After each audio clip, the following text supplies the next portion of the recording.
Yes, depolarisation में। अब हम लोग आते हैं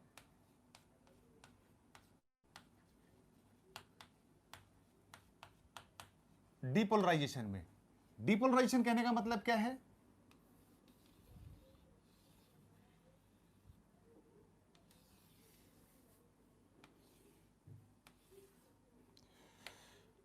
नॉर्मल कंडीशन क्या है? अंदर निगेटिव, आपको समझ में आ गया है, और बाहर पॉजिटिव।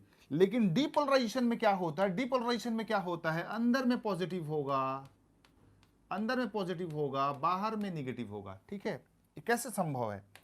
ये चीज कैसे संभव है?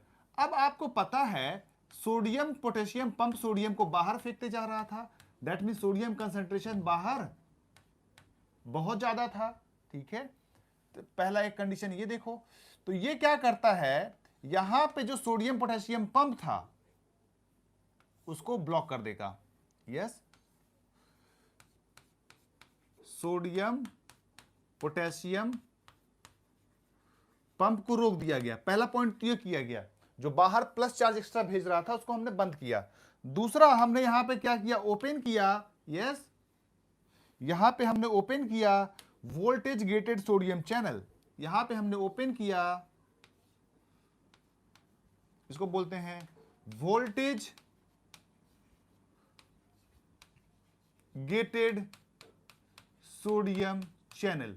अब ये चैनल जैसे ही ओपन होगा, ये जो बाहर में सोडियम था फटाफट अंदर आना चालू हो जाएगा। Yes, according to law of diffusion from the region of higher concentration to the region of lower concentration. तो यहां पे सोडियम का कंसंट्रेशन धीरे धीरे धीरे धीरे धीरे धीरे धीरे धीरे धीरे धीरे धीरे धीरे क्या होगा? बढ़ने लगेगा। ठीक है, और देखो इतना ही नहीं, ये जो पोटेशियम बाहर जा रहा था, ये पोटेशियम बाहर जो जा रहा था उसको क्या कर दिया गया? बंद कर दिया गया। जो आरएमपी में जो भी पंप्स काम कर रहे थे सबको बंद कर दिया गया और वोल्टेज गेटेड सोडियम चैनल्स को ओपन कर दिया गया, जिसके कारण रस ऑफ सोडियम आयन हुआ। ठीक है, सोडियम आयन का रसिंग हुआ और जिसके कारण क्या हो गया? अंदर पॉजिटिव हो गया, बाहर निगेटिव हो गया। तो यह है आपका depolarisation. So this is called as what? Depolarisation. Okay, depolarisation clear है? बताता हूं, ग्राफिकल रिप्रेजेंटेशन भी बताता हूं। यस, डीपोलराइजेशन क्लियर है सबको? चलो,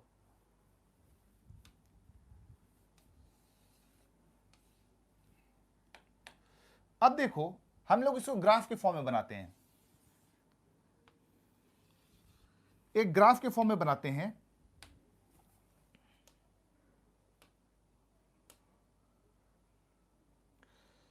इसको एक ग्राफ के फॉर्म में हम लोग समझने की कोशिश करते हैं। जस्ट अ मिनट, मैं देख रहा हूँ मेरे स्टॉक में ग्राफ वाला है कि नहीं है।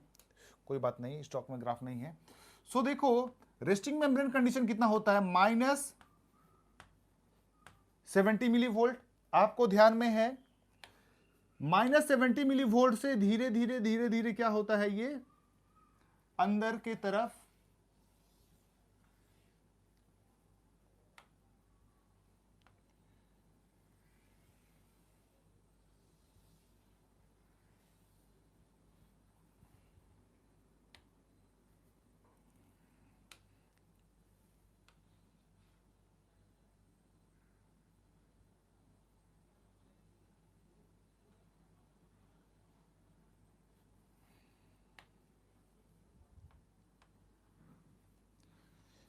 ये पूरा हम ग्राफिकल रिप्रेजेंटेशन कर रहे हैं जो पूरा सेल के अंदर चेंजेस हुआ। ठीक है, ये देखो, ये कंडीशन क्या है? ये कंडीशन है अंदर में निगेटिव, बाहर में पॉजिटिव। इसको हम लोग बोलते हैं आरएमपी। कितना है वैल्यू? -70 milli volt. क्यों हुआ भैया? सोडियम पोटेशियम पंप यहां पे काम कर रहा था। यस, और पोटेशियम अंदर से बाहर की तरफ जा रहा था, यही कारण है ना। चलो, तो यहां पे रीजन लिख लेते हैं। पहला, सोडियम पोटेशियम पंप, एंड दूसरा पोटेशियम परमिएबिलिटी। पोटेशियम परमिएबिलिटी, इसके कारण था अंदर की तरफ निगेटिव, क्योंकि पोटेशियम क्या था? बाहर जा रहा था और सोडियम को जबरदस्ती 3 सोडियम को बाहर किया जा रहा था और 2 पोटेशियम को अंदर। ठीक है, नाउ अब देखो धीरे धीरे आते ही जैसे इस पॉजिटिव की तरफ बढ़ता है तो इन दोनों को क्या कर दिया जाता है, ब्लॉक कर दिया जाता है। तो यहां पे क्या हो रहा था सेल के अंदर, ये देखो सेल बनाया हमने, यहां पे फटाफट ओपन किया गया क्या,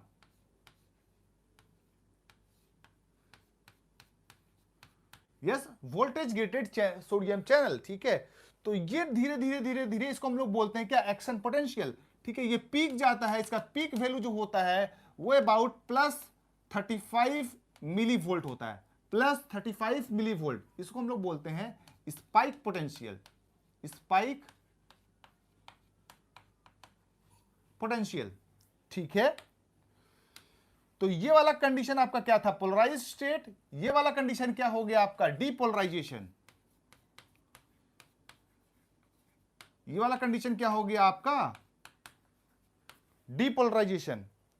यस, सबको क्लियर यहां तक, ये कंडीशन हो गया आपका डीपोलराइजेशन ना। ये वाला कंडीशन जो आप देख रहे हो, ये वाला जो कंडीशन आप देख रहे हो, इसको हम लोग बोलते हैं रीपोलराइजेशन। अब देखो एक्शन पोटेंशियल तो जनरेट हो गया, लेकिन अगर हमको फिर से इस न्यूरॉन से हमको काम लेना है, इस न्यूरॉन से हमको काम करवाना है, तो ये जो कंडीशन था इसको हमको नॉर्मल कंडीशन में रिस्टोर करना होगा।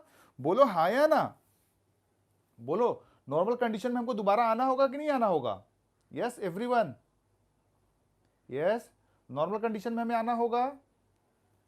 चलो, थैंक यू। तो अब देखो नॉर्मल कंडीशन रिस्टोर करने के लिए क्या करेगा सेल, ये देखो सेल है, ठीक है, आपको पता है सबसे पहले जो इसका कॉज था, दैट मींस जो सोडियम अंदर ला रहा था उसको ये ब्लॉक कर देगा। उसको ब्लॉक करने के बाद ये क्या करेगा, पोटेशियम चैनल को, वोल्टेज पोटेशियम चैनल को ओपन करेगा। ये पोटेशियम चैनल क्या करेगा, प्लस साइन को बाहर फेंकना चालू करेगा। जब प्लस साइन को बाहर फेंकना चालू करेगा, फिर अंदर की तरफ क्या हो जाएगा, नेगेटिव, फिर बाहर की तरफ क्या हो जाएगा, positive. This is called as repolarisation, this is called as repolarisation, this is called as what, repolarisation. ठीक है, नाउ अब देखो क्या होता है, ये जो पोटेशियम चैनल भाई साहब है, ये जो पोटेशियम चैनल वाले हैं, ये थोड़ा ओवर स्मार्ट हैं। ओवर स्मार्ट कहने का मतलब ये है, ये काम थोड़ा ज्यादा कर देते हैं। यस, ये काम थोड़ा ज्यादा कर देते हैं। Opens for little bit more time, कुछ ज्यादा देर तक ये ओपन रह जाते हैं, जिसके कारण क्या होता है, पोटेशियम चार्ज बहुत ज्यादा बाहर निकल जाता है। तो जो आरएनपी था -70 मिली वोल्ट, ये उसके नीचे चला जाता है। ठीक है, ये उसके नीचे चला जाता है। This condition is called as hyperpolarisation, hyperpolarisation. This condition is called as what, hyperpolarisation. ठीक है, हाइपर पोलराइजेशन कहने का क्या मतलब है, लिटिल बिट ज्यादा देर ओपन रहने के लिए क्या हो गया, यहां पे मोर निगेटिव होगा, मोर निगेटिव हो गया। यस, यहां तक सबको क्लियर है, yes, this is called as Saurabh Sankalp, yes, this is called as what, hyperpolarisation. Yes, very good, यहां तक सबको समझ में आया। हम थोड़ा सा और आगे बढ़े आपको, चलो थोड़ा सा हम आगे आपको ले चलते हैं। यस, नाउ अब देखो ये नॉर्मल कंडीशन रिस्टोर क्या हुआ। अब देखो ये जो कंडीशन है और ये कंडीशन जो, दोनों में डिफरेंस क्या है। ठीक है, यहां पे भी नॉर्मल कंडीशन आ गया। यहां पे अगर हम सेल का डायग्राम बनाएं आपको रिपोलराइजेशन वाले का, या यहां पे बना हुआ है, तो पोटेशियम क्या हो गया है, डिफ्यूज आउट हो गया है। ठीक है, पोटेशियम डिफ्यूज आउट हो गया है, लेकिन सोडियम अंदर है। ठीक है, सोडियम अंदर है।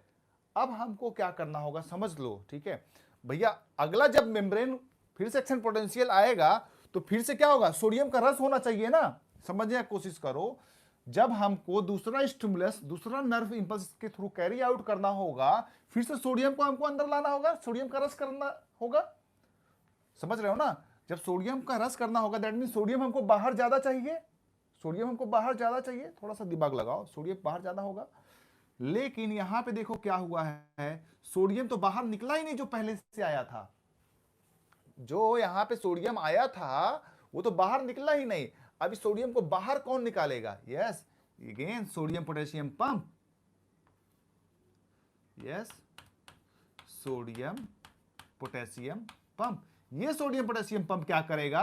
रेस्टिंग मेम्ब्रेन पोटेंशियल को रिस्टोर तो करेगा ही करेगा, साथ में जो नॉर्मल आयन बैलेंस था, यस नॉर्मल आयन बैलेंस था, दैट इज 3 सोडियम को बाहर करेगा, 2 पोटेशियम को अंदर करेगा। दैट मींस नॉर्मल कंडीशन, जो पोटेशियम अंदर ज्यादा होता है नॉर्मल कंडीशन में, उसको रिस्टोर करेगा, और सोडियम बाहर ज्यादा होता है उसको रिस्टोर करेगा।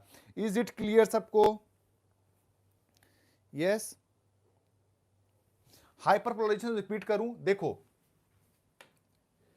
यहां पे क्या हो रहा था, सोडियम अंदर आ रहा था, सोडियम अंदर आ रहा था तो अंदर में क्या हो गया था? पॉजिटिव, बाहर में निगेटिव। अब देखो क्या किया गया, रिपोलराइजेशन में सोडियम को बंद किया गया, पोटेशियम को ओपन किया गया, तो पोटेशियम बाहर निकल रहा है। पोटेशियम जब बाहर निकल रहा है, जो पोटेशियम बाहर निकल रहा है, पोटेशियम बाहर निकल रहा है, तो क्या होगा? अंदर में निगेटिव, बाहर में पॉजिटिव। ठीक है, लेकिन ये पोटेशियम चैनल कुछ ज्यादा देर तक ओपन हो गया तो अंदर जो होगा, अंदर का चीज जो हो गया कुछ ज्यादा निगेटिव हो गया, कुछ ज्यादा पोटेशियम चैनल बाहर चला, पोटेशियम आयंस बाहर चला गया। That is called as hyperpolarisation. That is called as what? Hyperpolarisation. Ashfaq Alam clear हो गया? Yes, Ashfaq Alam, is it clear?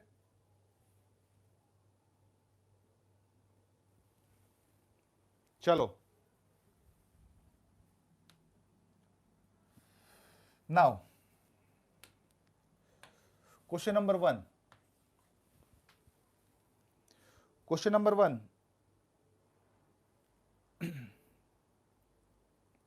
पूर्णिमा कुमारी, चलो question number 1, a nerve fibre during resting stage is,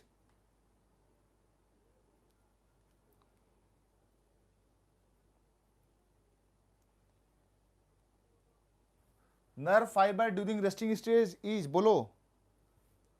yes, more permeable to, very good, more permeable to, चलो बहुत अच्छी बात है। ये PDF जो है यार सबको मिला हुआ है, ठीक है, इसका पीडीएफ मैंने सबको दिया हुआ है। सेकंड नंबर करो, 2 नंबर, रुको 2 नंबर पूरा दिख नहीं रहा है, 2 नंबर पूरा दिख नहीं रहा है।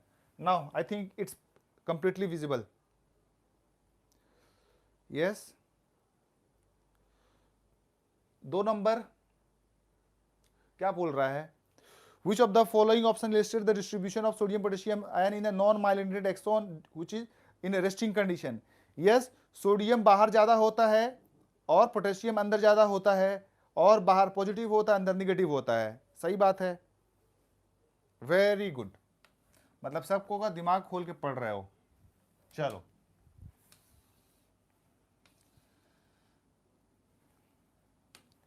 तीन नंबर, 3 नंबर,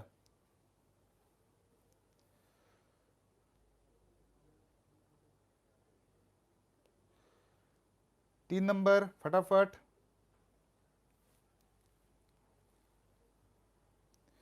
3 का सी, उम्मा शेख, उमामा शेख। कैसे बाबा? इतना जोर जोर से गल फाड़ के मैंने अभी तक पढ़ाया तुम लोगों को कि सोडियम को बाहर करता है, पोटेशियम को अंदर करता है। उल्टा क्यों बोल रहे हो सोडियम पोटेशियम पंप के बारे में? यस, 3 का डी होगा।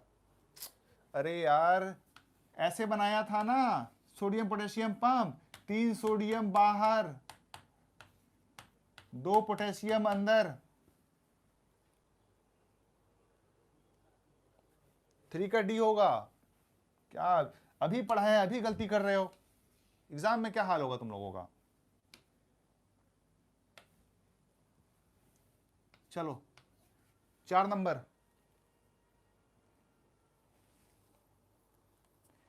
4 नंबर,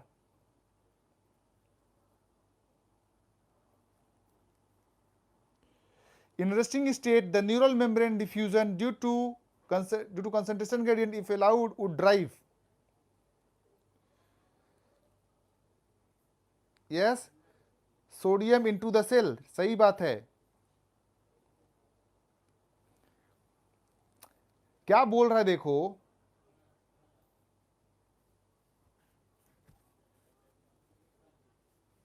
बोल रहा है ड्यू टू कंसेंट्रेशन ग्रेडियंट, अगर डिफ्यूजन अलाउ किया जाएगा तो रेस्टिंग कंडीशन में क्या होगा। यस यहां पे देखो सोडियम बाहर ज्यादा है और पोटेशियम अंदर ज्यादा है, दैट मीन सोडियम अंदर जाएगा, अगर अलाउ करोगे पोटेशियम बाहर जाएगा। अब ऑप्शन चुन लो, कैल्शियम का तो बात ही छोड़ दो, potassium sodium out of the cell कैसे होगा, सोडियम तो इनसाइड द सेल जाएगा। यस सोडियम कहां जाएगा, yes into the cell, sodium out क्यों जाएगा, अगेंस्ट द ग्रेडियंट क्यों काम करेगा।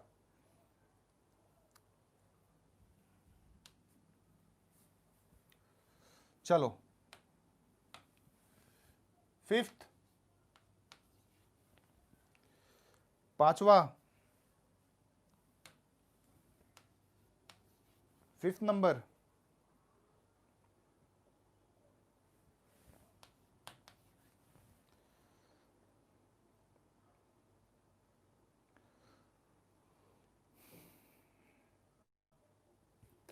क्या बोल रहा है, which of the following statement are correct regarding sodium potassium pump. ये क्या करता है, एनर्जी तो लेता ही है, सही बात है, एक्सपेल 3 सोडियम आउट और 2 पोटेशियम इंपोर्ट करता है, सही, अगेंस्ट द ग्रेडियंट काम करता है, maintains RMP, yes all of the above, 5 का ऑल ऑफ द अबव।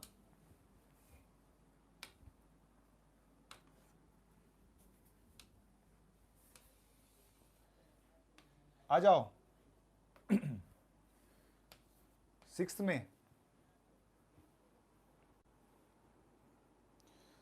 में आ जाओ, electrical potential difference between outside and inside a nerve before excitation is known as what, yes resting potential. चलो 7 number, क्या बोल रहा है, a typical value of resting membrane potential is about, yes -70 milli volt.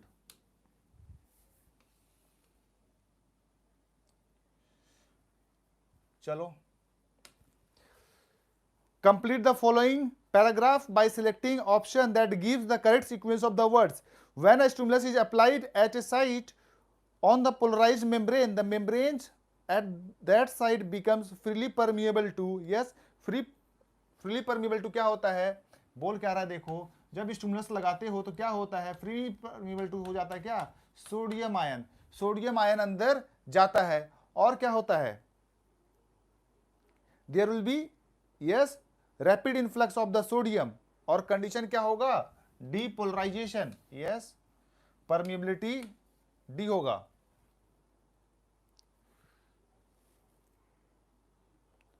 D होगा, I think ये कुछ लोग mistake कर रहे हो। ये कितना नंबर क्वेश्चन मैंने दिया था तुमको, 7, ये 8 है, सॉरी ये 8 है, 8 का डी होगा, 8 का डी होगा। चलो 9 नंबर पे आ जाओ,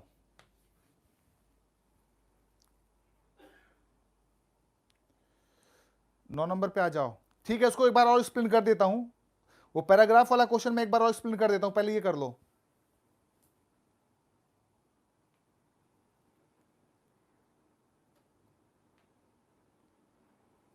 9 number, during depolarisation the outer surface of the membrane becomes, yes depolarisation में बाहर में क्या हो जाता है, बाहर में निगेटिव अंदर में पॉजिटिव, निगेटिवली चार्ज्ड।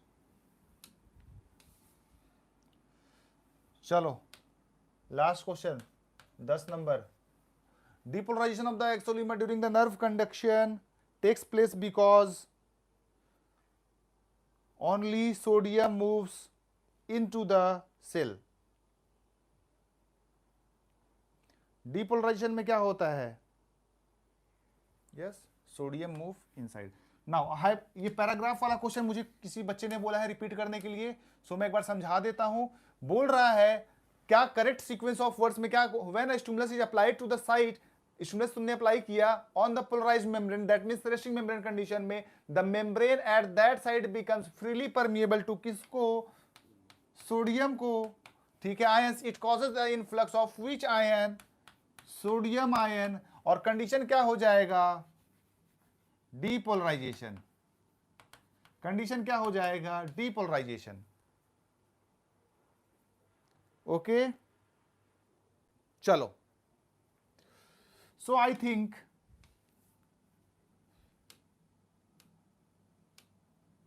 अब आपको ये एनिमेशन देखने में पूरा का पूरा मजा आएगा, क्योंकि अब चीजें आप समझ जाओगे। अब ये एनिमेशन देखो, अब ये एनिमेशन आपको बेटर क्लियर होगा। Influx means movement inside, influx means movement inside. अब ये एनिमेशन देखो, ये आपको बेटर समझ में आएगा।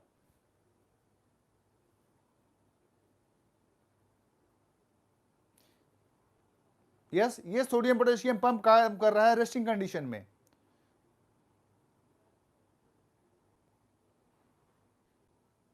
ओके,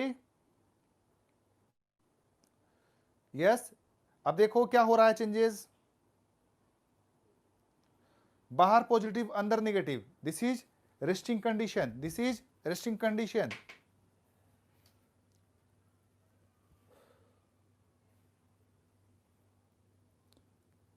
अब देखो डीपोलराइजेशन होगा, यस, और सोडियम चैनल जो होगा आपका एक्टिव होगा। यस, ये रहा इनफ्लक्स ऑफ, ये कंडीशन, इसी को हम लोग बोल रहे हैं, जिसको इनफ्लक्स का मतलब क्लियर नहीं हुआ, इसी को हम लोग बोलते हैं इनफ्लक्स ऑफ द सोडियम और influx of the ion. Yes, this is called as influx of the ion.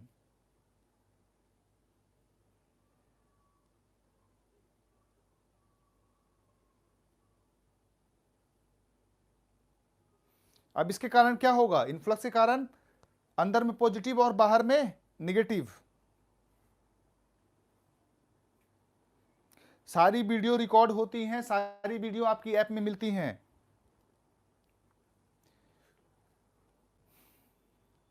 Yes,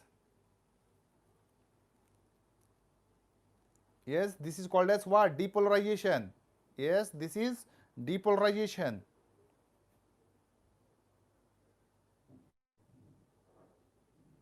अब देखो ये कंडीशन क्या हो रहा है? रिपोलराइजेशन। अब ये क्या हो रहा है? Potassium repolarisation.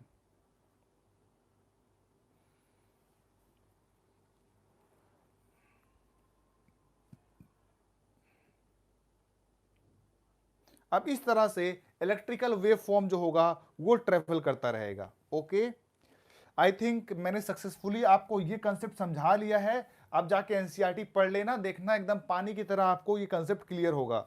अब जाके एनसीईआरटी पढ़ना, देखना ये कंसेप्ट पानी की तरह एकदम क्लियर होगा। ओके, नाउ कुछ चीजें आपको थोड़ी सी और बता देनी है मुझे, इस ग्राफ में बता देता हूं, ठीक है। यहां पे कंसेप्ट होता है स्टूडेंट थ्रेशोल्ड का। यस,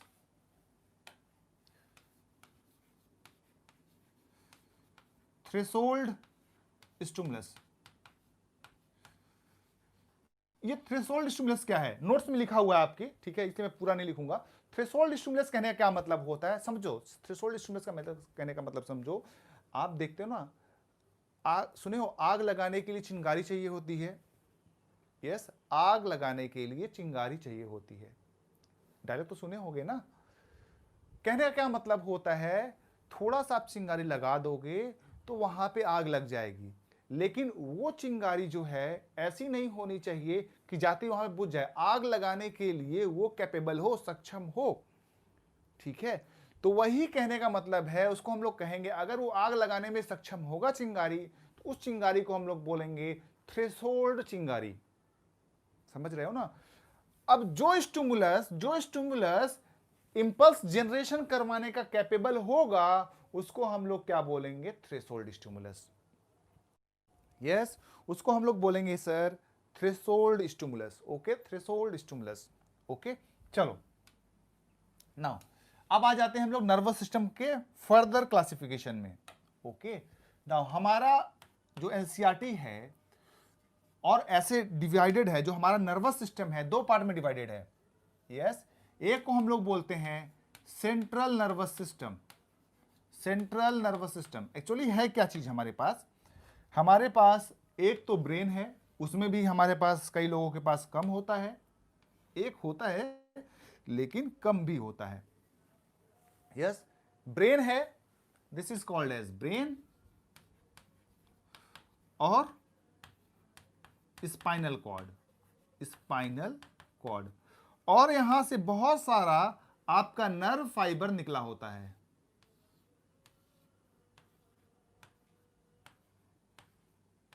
ठीक है, तो ये जो नर्व निकल रहा है इसको हम लोग बोलते हैं क्रेनियल नर्व। ये जो नर्व निकल रहा है इसको हम लोग बोलते हैं क्रेनियल नर्व। ये क्रेनियल नर्व हमारे केस में 12 पेयर्स होता है। कितना होता है? 12 पेयर्स। क्रेनियल नर्व हमारे पास कितना होता है? 12 pairs. Okay, spinal nerves,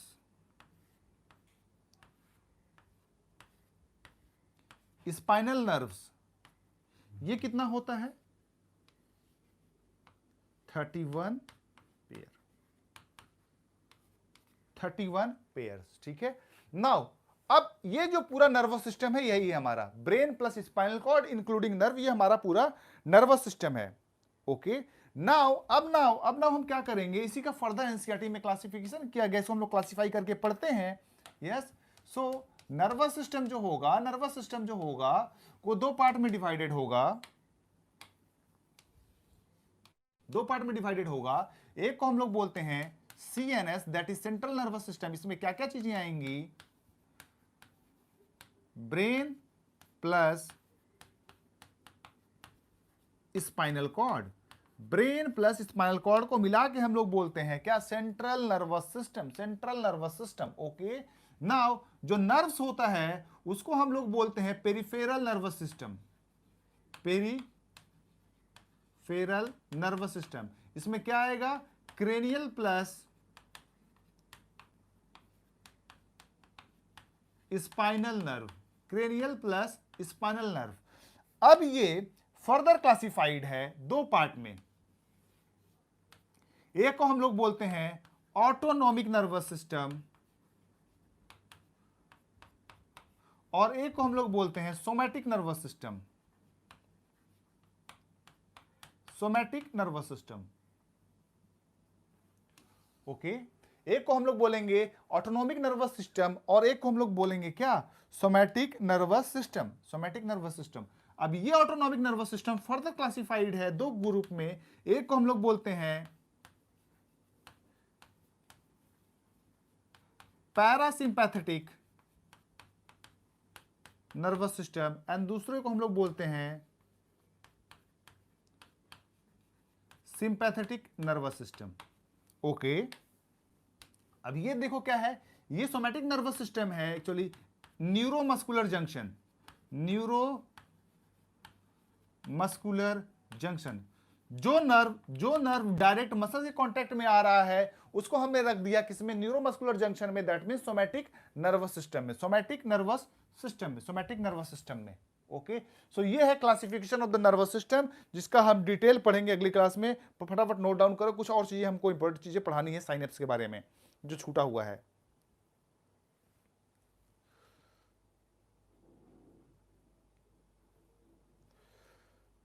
note down कर लो फटाफट। Noted, noted. ओके, चलो देखो, अगली क्लास में मैंने पढ़ाया था आपको साइनेप्स। ठीक है, साइनेप्स में बताया था जो केमिकल होता है, जो लोग बच्चे नए हैं अगर उनको मैं बता दूं, एक न्यूरॉन से दूसरे न्यूरॉन में इंफॉर्मेशन ट्रांसमिट करने के लिए यहां पे बैग ऑफ केमिकल्स होता है, ये साइनेप्टिक वेसिकल्स होता है, ये रिलीज करके यहां पे केमिकल रिलीज करता है जिसको हम लोग बोलते हैं न्यूरोट्रांसमीटर।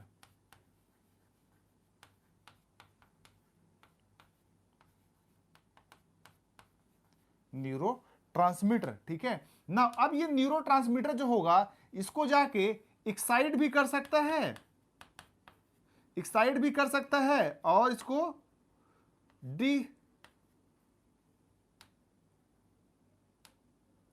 या इसको हाइपरपोलराइज कर सकता है। हाइपरपोलराइजेशन मतलब इनहिबिशन, हाइपरपोलराइजेशन मतलब इनहिबिशन, या तो इसको स्टिमुलेट कर सकता है या तो इसको इनहिबिट कर सकता है, दो चीजें कर सकता है, ठीक है। न्यूरोट्रांसमीटर आगे वाले न्यूरॉन को स्टिमुलेट भी कर सकता है और इनहिबिट भी कर सकता है। यस यस, चलो अब देखो, डिपेंडिंग अपॉन दैट न्यूरोट्रांसमीटर जो होगा, न्यूरोट्रांसमीटर जो होगा वो दो टाइप का होगा। न्यूरोट्रांसमीटर जो होगा वो दो टाइप का होगा। एक को हम लोग बोलते हैं एक्साइटेटरी, एक को हम लोग बोलते हैं एक्साइटेटरी, एंड दूसरे को हम लोग बोलते हैं, दूसरे को हम लोग बोलते हैं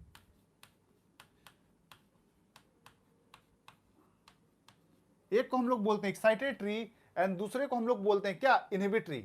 एक को हम लोग बोलेंगे क्या, एक्साइटेटरी, एंड दूसरे को हम लोग क्या बोलेंगे, इनहिबिटरी। एक्साइटेटरी का एग्जांपल आपके एग्जाम में क्वेश्चन पूछा जाता है, एग्जांपल है इसका क्या, एसिटिल कोलिन, एसिटिल कोलिन, या बोल सकते हो और एग्जांपल है एपिनेफ्रिन, और एक है आपका example nor epinephrine, nor epinephrine. ये सब एग्जाम एनसीईआरटी में नहीं दिया हुआ लेकिन एग्जाम में क्वेश्चन आता है, nor epinephrine, epinephrine, nor epinephrine. Okay, now inhibitory का नाम है गाबा, इनहिबिटरी का नाम है गाबा। यस, फुल फॉर्म है इसका gamma amino butyric acid, gamma amino butyric acid. Inhibitory neurotransmitter कौन सा है, गामा अमाइनो ब्यूटायरिक एसिड। ना अब देखो यहां पे एक नोट डाल के लिख लो, एपिनेफ्रिन प्लस नॉर एपिनेफ्रिन, ये क्या है, न्यूरोट्रांसमीटर तो है ही प्लस ये हार्मोन भी है। ये एग्जाम में क्वेश्चन पूछा जाता है, कौन सा केमिकल न्यूरोट्रांसमीटर भी है हार्मोन भी है। तो भाई साहब ये जो है एपिनेफ्रिन प्लस नॉर एपिनेफ्रिन जो है न्यूरोट्रांसमीटर भी है हार्मोन भी है, इन दोनों को मिला के हम लोग कैटिकोलामीन भी बोलते हैं। ये भी एग्जाम में क्वेश्चन आता है, आपके एनसीईआरटी में नहीं है पर एग्जाम में आता है। This both together is known as what, catecholamines. These are together also known as what, catecholamines. Okay, note down करो फिर आगे बढ़ते हैं फटाफट, टाइम मत वेस्ट करो।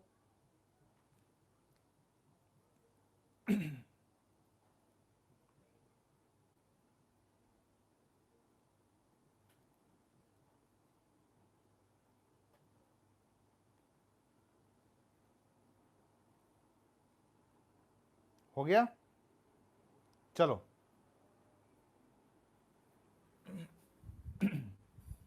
अच्छा, साइनेप्स में जो पॉइंट मैंने छोड़ दिया था वो बता देता हूं, ठीक है। टाइप्स ऑफ साइनेप्स नहीं पढ़ाया था मैंने, types of synapse, types of synapse अगर देखो तो दो टाइप का साइनेप्स एनसीईआरटी में दिया हुआ है। एक को हम लोग बोलते हैं इलेक्ट्रिकल साइनेप्स, इलेक्ट्रिकल साइनेप्स, और दूसरे को हम लोग बोलते हैं केमिकल साइनेप्स। एक को हम लोग बोलते हैं इलेक्ट्रिकल एंड दूसरे को हम लोग बोलते हैं केमिकल साइनेप्स। अब देखो दोनों में डिफरेंस क्या है इलेक्ट्रिकल और केमिकल साइनेप्स में। केमिकल साइनेप्स देखो इस तरह से था आपका, यहां पे इस तरह से, यस, साइनेप्टिक नॉब्स था और यहां पे न्यूरोट्रांसमीटर रिलीज हो रहा था, केमिकल रिलीज हो रहा था, यस। और इसको हम लोग बोलते हैं साइनेप्टिक क्लेफ्ट, साइनेप्टिक क्लेफ्ट, ठीक है। यहां पे देखो क्या होगा, यहां पे जो होगा ये एकदम क्लोज कांटेक्ट में होगा। दैट मीन्स अगर देखोगे साइनेप्टिक क्लेफ्ट यहां पे एब्सेंट है, साइनेप्टिक क्लेफ्ट जो है यहां पे वो एब्सेंट है और यहां पे साइनेप्टिक क्लेफ्ट प्रेजेंट है।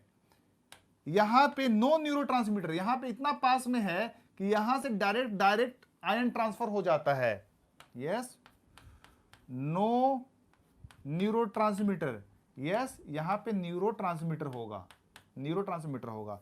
ये वाला फास्ट होता है और ये वाला जो कि केमिकल्स इन्वॉल्व है, so these are the slow process. तो ये डिफरेंस है आपका इलेक्ट्रिकल एंड केमिकल साइनेप्स में, ये डिफरेंस है आपका इलेक्ट्रिकल एंड केमिकल साइनेप्स में, ये डिफरेंस है आपका इलेक्ट्रिकल एंड केमिकल साइनेप्स पे। Okay, noted. बोलो किसी को कोई डाउट इलेक्ट्रिकल और केमिकल साइनेप्स में? Any doubt? यस, आगे बढ़ें। Okay, thank you Shreya. चलो नाउ फास्ट और स्लो से आपको एक और बात मुझे बताना है, that is called as what? Refractory period.